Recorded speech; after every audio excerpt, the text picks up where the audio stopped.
What's poppin', guys? Today we're going to be answering the age-old question. How much does it cost to lift a 1988 Volvo 240 wagon? Because I'm sure everybody out there is on the edge of their seats trying to figure this out. So what we're going to do is use the LucaCarMods 3-inch lift kit. From what I've been told, this is the best option right before going to a full coilover setup. And from what I can tell, it's relatively affordable too. So I'm excited. We're going to try it out. And most of the information I found about lifting Volvo 240s has come from the Lifted Volvos Facebook group. So if you guys plan on going this route, I highly recommend joining that Facebook group. There's a ton of helpful people in there and a ton of helpful information. And we're going to use that information today to lift my personal 88 240 wagon. For the last 2 years, it's been lowered on some nice wheels, and it looks cool, but I'll be the first one to admit she's far from a race car. So, all she really does is look cool. The only performance mod that the dang thing has is a IPD VX cam, and that doesn't do much other than make it sound cool at idle. So I don't know. For me personally, I'd rather have something that is a little more versatile. Something with a 3-inch lift and some all-terrain tires sounds a lot more fun. I could probably take it out camping or take it on some light trails, and just have a all-around adventure wagon. And that's what we're going to be trying to build today. First, we're going to start in the rear and install these Chevy Astrovan rear air shocks. From what I've been told, these are the best route when it comes to lifting the rear end of your 240. So we're going to be installing those guys. I might have ran into my first hiccup. Isn't a crazy one, but here's how you take off the old struts. Kind of sucks to throw away these nice Bilsteins that I put on the 240 recently, but that's kind of how it goes. But obviously, here's the strut bolt for the bottom. This goes through there. Then this is like a spacer that goes in between that point and that point over there. Then on the other side, there's just another 19 bolt. That's the top. I don't know where the other 19 went, but yeah, there's just another 19 on the end of that. All you need is an impact with a 19 and a open end with a 19, but it makes it easy that way. Thanks, Volvo. But yeah, other than that, top bolt is also a 19, so it's really make them really easy to replace these struts. But I tried drooping the axle down, but on the passenger side, the axle is actually catching up on the exhaust. So I might need to, what's nice is this section right here can pop off pretty easily. I can do that, and that bolt, and this whole section of pipe should pop right off, and I can droop the axle more, but I'd have to take it to a muffler shop soon to get that fixed up, because I've never been a fan of really loud cars and 240s without their muffler. I don't know if you ever heard one, but they are loud. But yeah, so I'll pop off that exhaust part, or that part of the exhaust, and hopefully I can droop the axle a little bit more just so I can get these air shocks in. And from what I understand, everything online tells me that the Chevy Astrovan air shocks should fit in the stock Volvo 240 mounting holes. But I don't know, we'll see. These things I got for a screaming deal. They're usually like $100 and something for the set. But I found how Amazon, they'll sell like used or slightly used stuff or open box stuff. This was open box. So everything that I pulled out of the box, they weren't even, they weren't even mounted on anything yet. All the hardware was still in its package before I opened it up. So yeah, I kind of got a screaming deal on these. I paid like $50 for the whole entire thing. So hopefully they fit on the 240, but we'll see. I'll get to pulling those exhaust parts and see if we can fit these shocks in there. So I got the pipe out. So now I should be able to lower the axle past where that exhaust was. Beautiful. She's going pretty low. I mean, it's got to stop at some point because the shocks are going to stop it, but we'll continue going about this. We'll put the air shocks in and try to wire up the air hoses.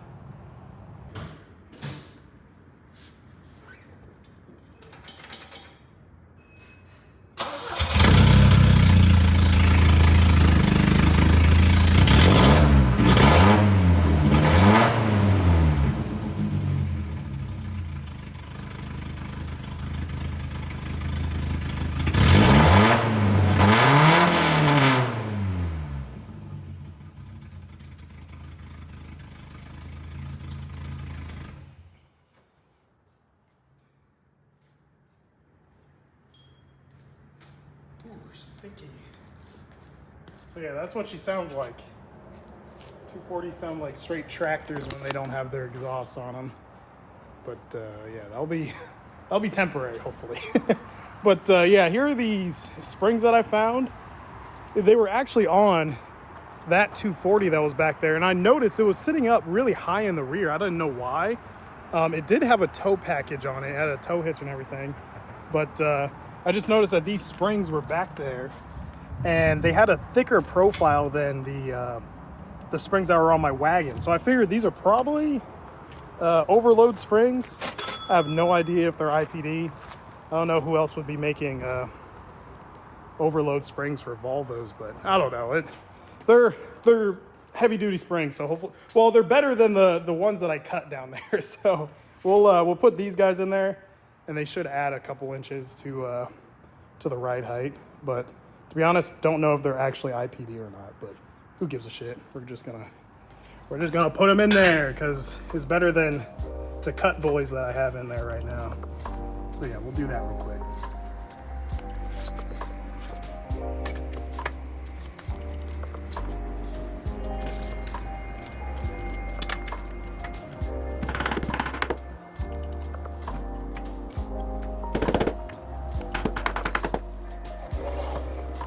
If you notice there, I mean, these things are pretty dang near close to fitting. The bottom bolt fits perfectly fine. The top bolt was a little tough. So I used the spacer for the bottom bolt and put it over the shock and then just hit it with a dead blow. And it seems to have gotten it pretty flush. So I like that. I like that position right there. So we'll put in the bottom bolt and then we'll keep going.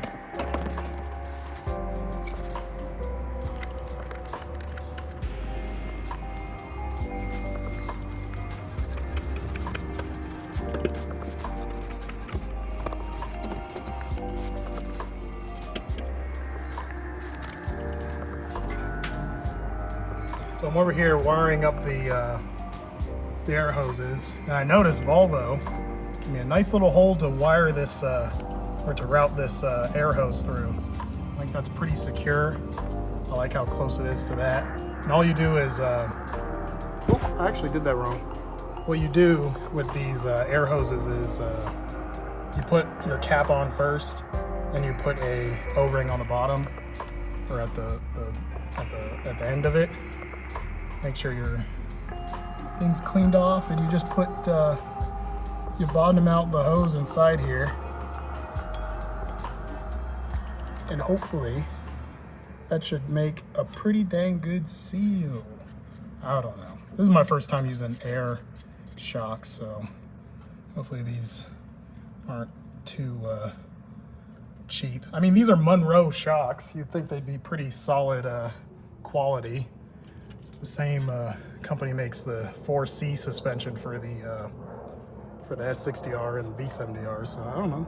That should work. But yeah, I'm gonna route this hose to the middle of the car so I can route that T fitting, and then we can find a place to put our Schrader valve, which I still need to find a place to do that. So we'll be right back. So I found a little hole down here that this little breather line goes through, and it has like a rubber grommet that I could fit this plastic hose through, because I don't know where I'm gonna mount the Schrader valve yet. I was thinking maybe, since it goes straight to the gas door, the thing is, I just hate drilling holes into a perfectly good car, but I could drill a hole right here. I can fill up my my air nozzle over here, but I don't know. I still don't know.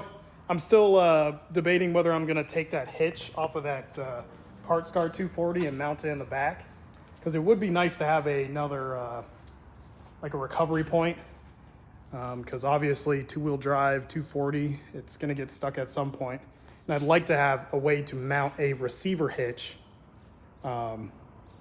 because they make carriers for winches that mount straight into receiver hitches, so that you can mount a winch on the back of the car, pull yourself outwards, and you know, get yourself out of a tough spot. But I don't know yet, still haven't figured that out. But so I'm just gonna route the Schrader valve into the little storage compartment right there next to the gas door for now, and I'll figure out where I want to actually mount it once I have almost everything together. But yeah, pretty simple. I'll show you the T fitting that's underneath the car right now. I have the wires pretty well tucked away, or the air hoses, as you can see. Nice little hole straight through the stopper right there. And above this is a fuel line. Yeah, that's a fuel line. And then over this other hard line and straight through that little bump stop. And then the T fitting's right there. And that hose that I just showed you is going to go straight to that T fitting up into the compartment up there. But I don't know, we'll figure it out once everything's kind of situated. Right now I don't even have the lift kit in yet, so who knows where all this stuff might be once I have the spacers in and stuff. But as you can see, torque rod bushing's pretty dang worn out, so hopefully IPD will hook me up with those. And yeah, not bad. And that's another thing, without the lift kit, I know some people, they just go straight with the air shocks. They don't even bother with the little spacer in the bottom of the shock. But as you can tell, with the shock almost all the way drooped down, the spring just kind of hangs out of its little seat up here. So you definitely need those spacers if you don't want your springs wobbling around everywhere. But I don't know, just a fair warning if you do plan on doing this. But yeah, we'll keep on going.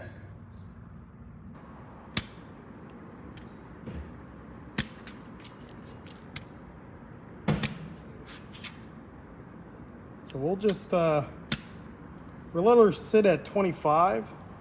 We'll put her on the ground and see how she sits.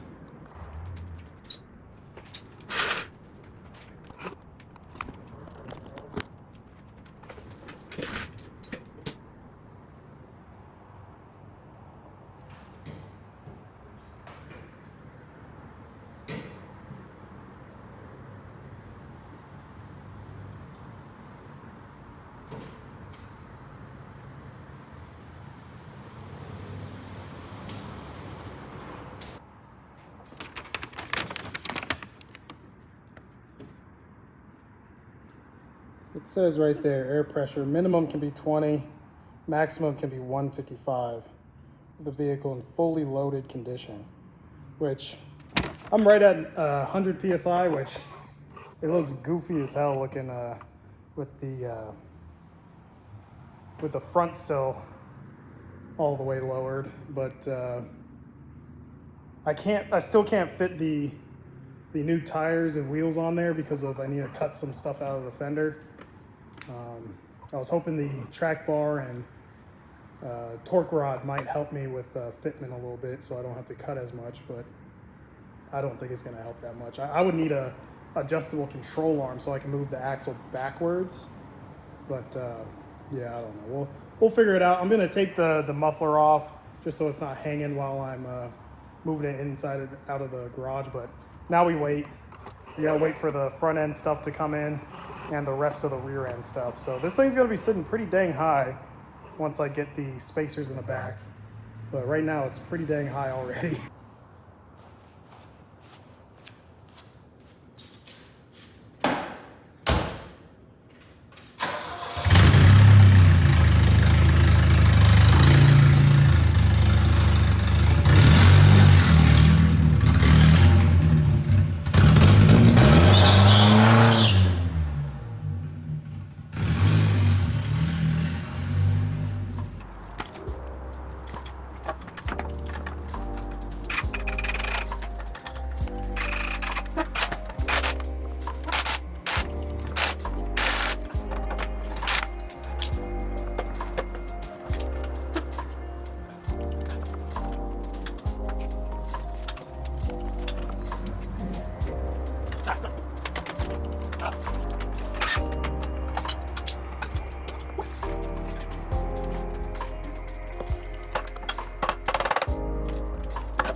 So good news, guys, the lift kit finally came here. Came all the way from I think the Netherlands. I can't remember, somewhere, one of those Nordic countries that I can't remember, but the lift is here. And all the parts for the dang thing look pretty dang nice. Like, this is a quality piece of machinery right here.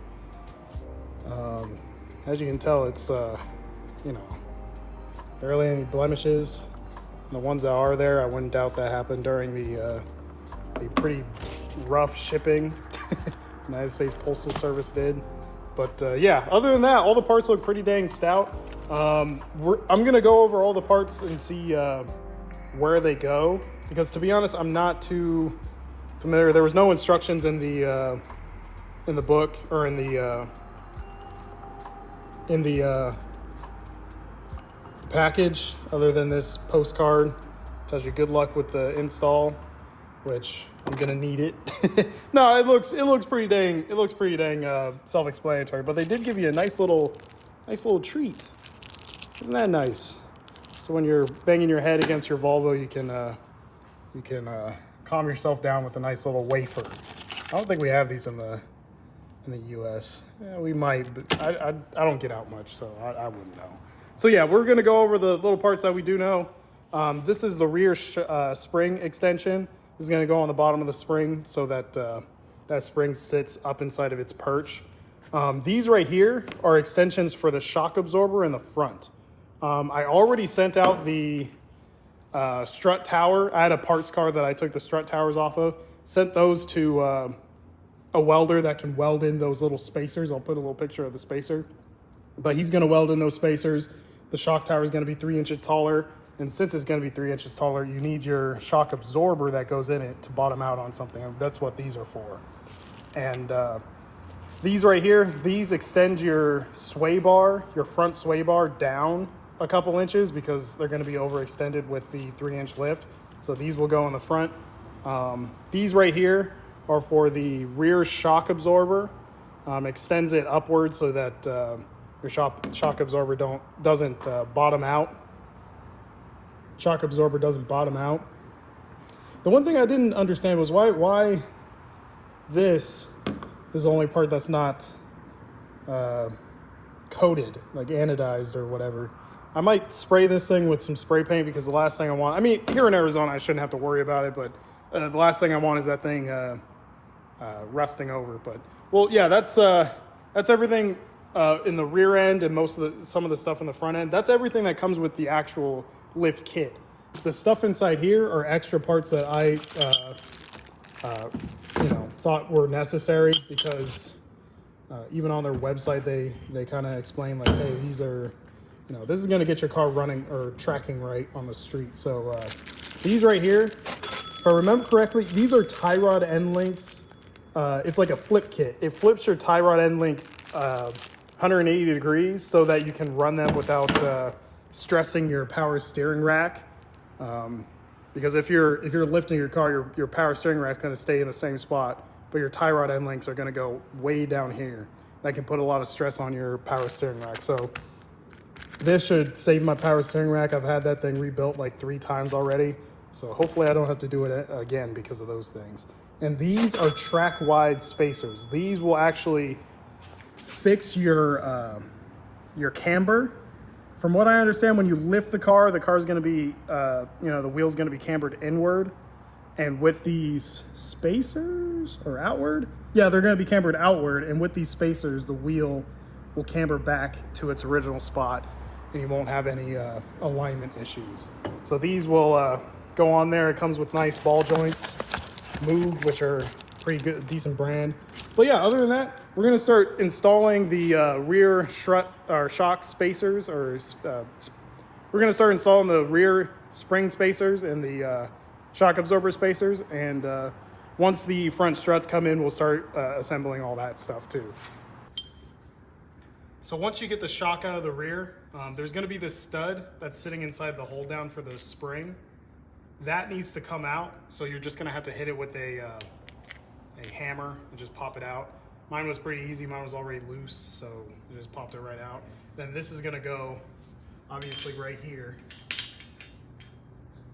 And then from what I understand, this bolt goes down like that.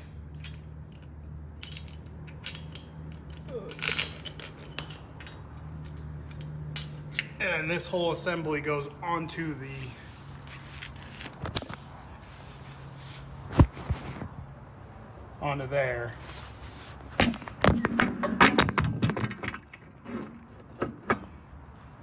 I'm gonna have to droop the axle down a little bit more, but you see, get the idea.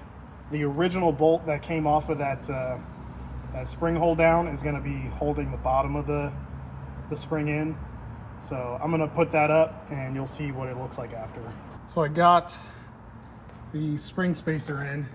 It's sitting pretty good with the hold down and that bolt that they gave me. So that works out pretty dang nice. The shock absorber spacer, I got that in there with a little fighting.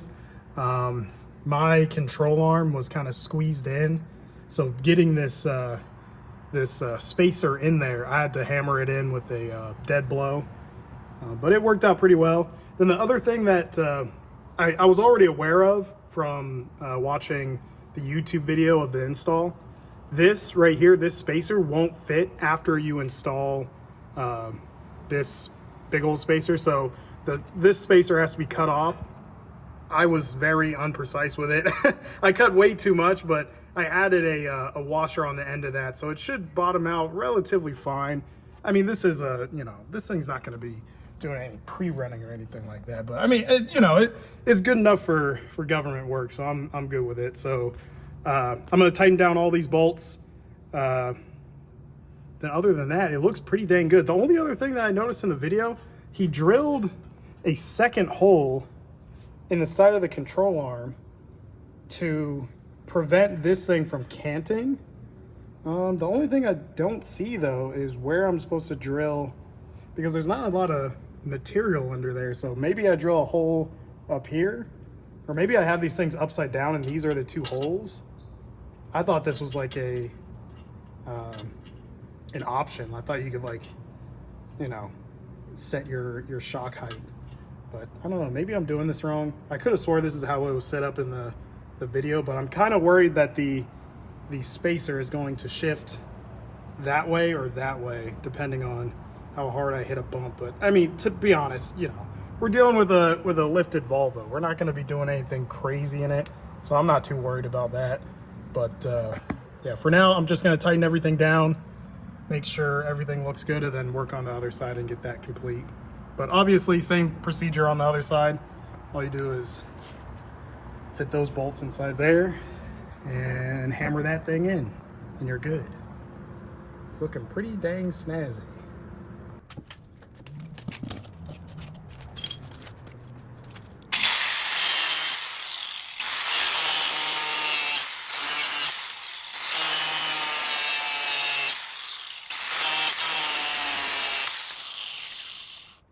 That's some tough metal.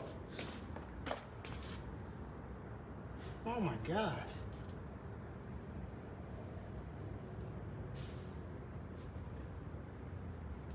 240 doesn't want to cut. It might be this fucking blade that I have. All I have is a thick boy, but I don't know. We'll see. We'll see how it turns out. So this is about how much I think I need to cut to fit the tires, at least to roll it around. I'm sure once we get driving, we're gonna find different places where it rubs. But tell me that's not good. I've never done body work in my life, but that looks fucking fantastic. The only thing is this metal is fucking thick. Oh, well, this metal is pretty thick. This metal is pretty thick. Trying to cut it is not easy, but I rolled the fender a little bit right here all the way down, and that's why you kind of see that little seam in the middle.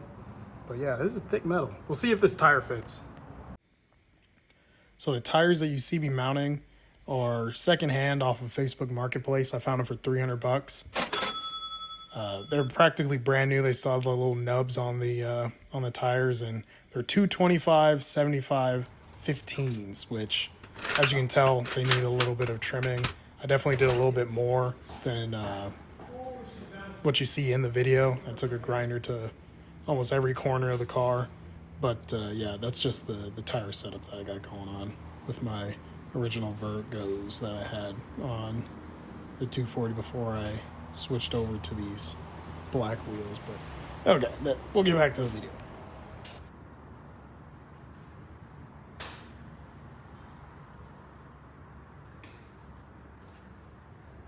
Oh yeah, that's better. Oh man. What the fuck? That looks crazy. Oh man, I can't wait till we get the front end kit. And oh my god, that looks crazy. I'm definitely gonna have to do some more chopping because those things are barely clear. And I got maybe a half an inch. And if this axle comes up anymore, like if I'm on a weird trail and one side of my axle wants to go up, we got all of that tire left to come and boink right here. So I'm probably gonna have to trim like a bunch, but I don't know. It's looking pretty good so far.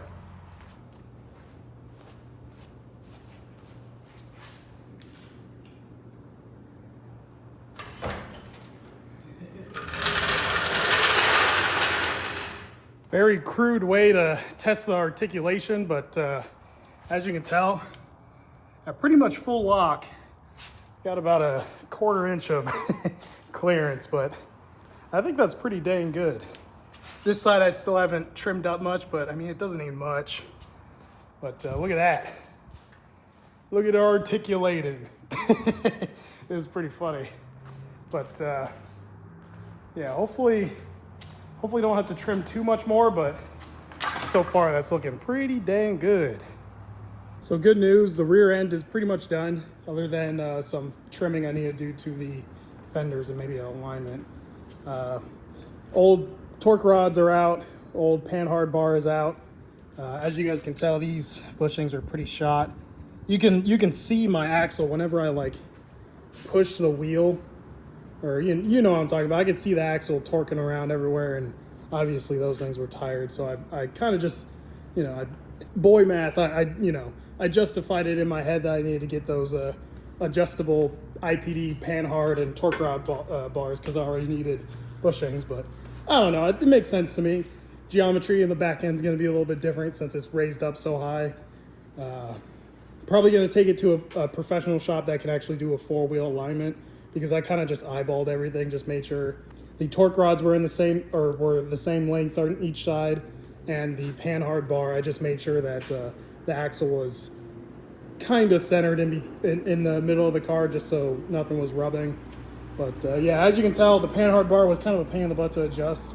I had to hook up a ratchet strap to this side of the car to try and move it over so that the panhard bar would fit, and to make sure nothing was rubbing. But I don't know, it wasn't that hard of an install, but it now looks pretty dang nice under here. We got some nice blue IPD parts. As you can see, this sway bar, that's a very old IPD sway bar. It was before they started powder coating them or painting them. These things are painted. I thought they were going to be powder coated, but I don't know, it's fine. But yeah, other than that, got everything under here. Got the torque rods, got the lift kit. Other than that, I just need to start trimming a little bit more, because that's definitely not enough clearance. And I know some of the bushings under there are still old, so I know something's gonna shift back and forth. So we might need to cut a little bit more right there. But other than that, she's looking pretty dang good. We're gonna wait for the front struts to get here, and after that, she'll be pretty much done. So good news, the front end kit is welded in. This is the old strut, and this is the strut that I got welded. Looks pretty professional. I found some paint just to make sure it doesn't rust. The only thing is, the guy who welded it, you can't really prevent it. He got a really good penetration on the weld, but the problem with that is inside there, I don't know if you can see it, but there's spalling or some material in there, so it makes it hard to get that strut in. So I'm gonna do a little bit of shaving inside there just to see if I can make that that shock fit a little bit better. And after that, I mean, this thing goes into the bottom of the shock tube, and then that will rest, or your shock will rest on that little spacer. And yeah, everything will just button up real nice. These are the parts car springs. These are the springs that I took about 1.5 coils out of. But yeah, if anybody wants to run my old setup, you can have them for free because they're not worth much. It's just, you know, cut springs. But yeah, she's coming along.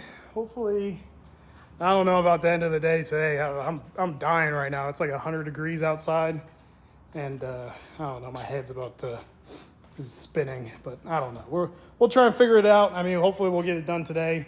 It's a bear and a half to get everything mounted onto the new struts, and you know, you gotta mount your disc brakes, you gotta mount your hub, you gotta mount the springs, spring seats, you know, the shock, and then you gotta put it in there. So I don't know. My head's spinning, but hopefully we'll get it done by today. It's getting real, guys. Look at that. Whole side completely done. Brand new braided brake lines. Got the steering rack extension. I'm assuming you need this because I guess this is farther away now since it's down farther. I don't know.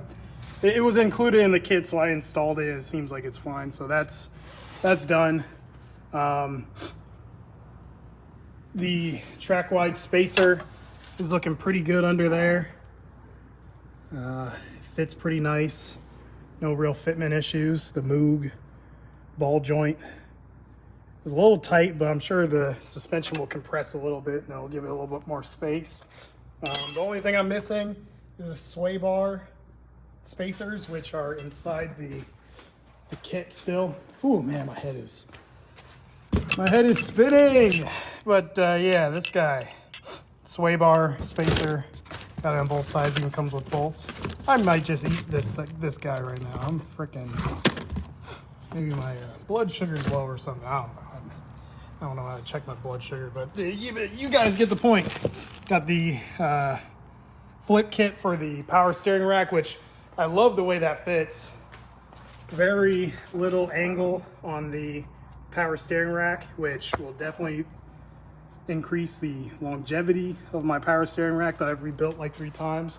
But only one more thing to do is the passenger side all over again. We got to do it again.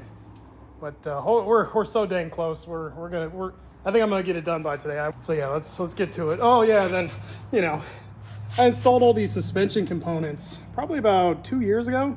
Everything's holding up. Got the Euro parts, top strut mount.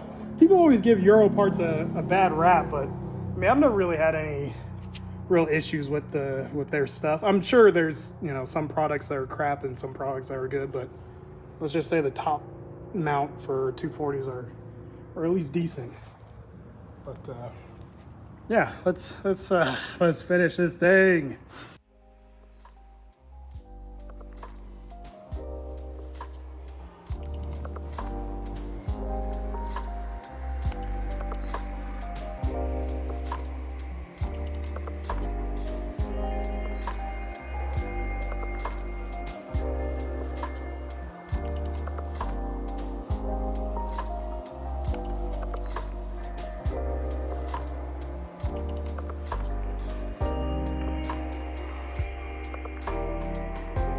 Okay, well, that was kind of a hiccup, but you know, when you get these things welded in there, you really got to make sure you specify that you need these things dead straight, and you can't have any welds protruding through the other side, because I had a tough time getting that shock back in there. I was down there with the old shocks off of my parts car, and that one fit perfectly, but this Bilstein one did not fit the same way. So I took probably another 40 minutes just filing the inside of this thing. So now it's pretty smooth going in there, and the spacer goes in fine, but the shocks are where the problem is. But oh man, I'm tired.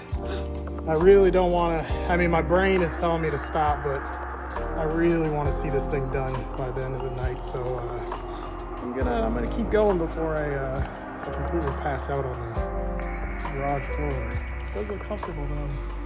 I'll just take a nap. I don't know. We'll get this done.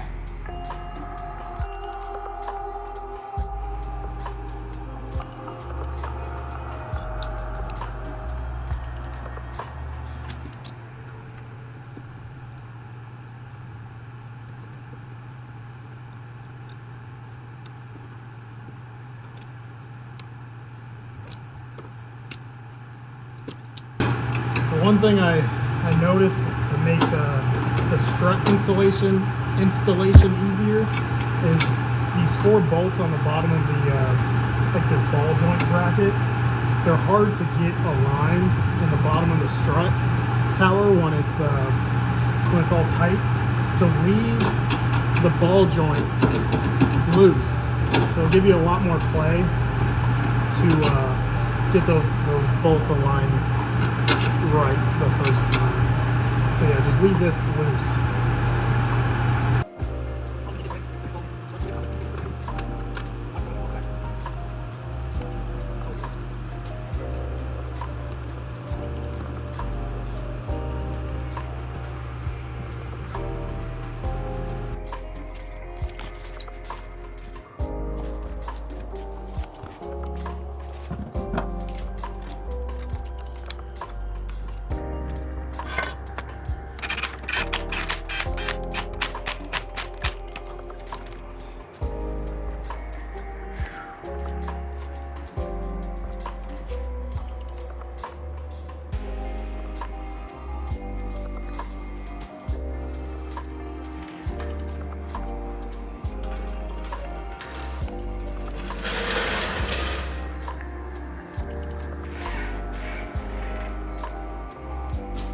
So there we have it.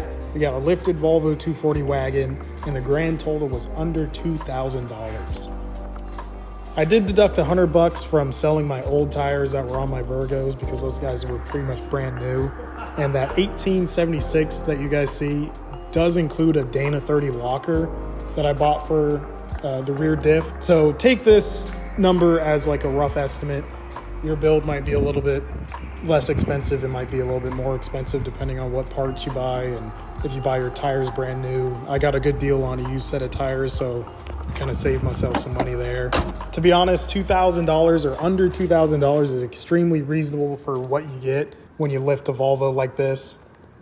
And I can't wait to lift more Volvos in the future knowing that it's not extremely expensive to do so. And also, as you can see on this spreadsheet on the bottom section, I still have parts that I'd like to buy for this thing, like the winch, the roof rack, some lights, light bars, and all that kind of stuff. So this build is not done, but the lift itself is done, and it was under $1,800 or around $1,800. So I'm extremely happy with that result. And if you made it to this part in the video, you're an absolute legend. If you can, do me a favor and smash the like button, hit the subscribe button, and check out my Instagram at Volvo Enthusiast Group, where I post a bunch of other Volvo content. And yeah, I'd just like to thank you guys for watching, and remember to drive safe.